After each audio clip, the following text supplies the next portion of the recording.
I think that in the case of Google, it was a pretty clear cut. I mean, a company with significant $300 or $400 million in annual revenues, with a substantial user base within China.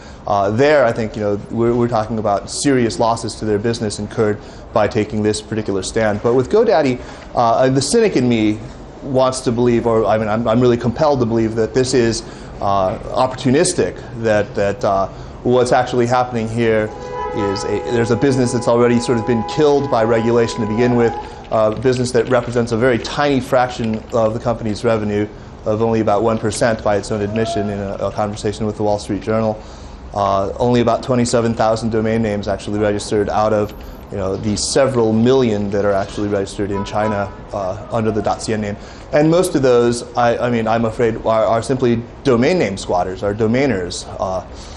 Otherwise, why would they pay 4 times what they would to register a .cn domain name outside of China when they could just do it just as easily from within China?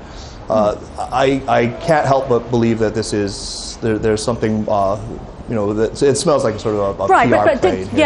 But do you disagree with the statement from GoDaddy that there are new regulations in play that are somewhat onerous for them to provide, given the political context in China?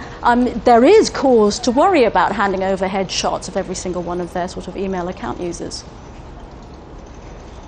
Right. It's not their email account users that we're talking about. It's people who register domain names. Right. This was a rule that was a rule that was implemented in December of 2009, and so this is a fair time before the January 12th announcement by Google from David Drummond, and another 2 months until so it's 9 weeks between the announcement and Google's actual decision to decamp to Hong Kong, to redirect traffic to Hong Kong. So I'm really not convinced. I remain unconvinced. Yes, of course, this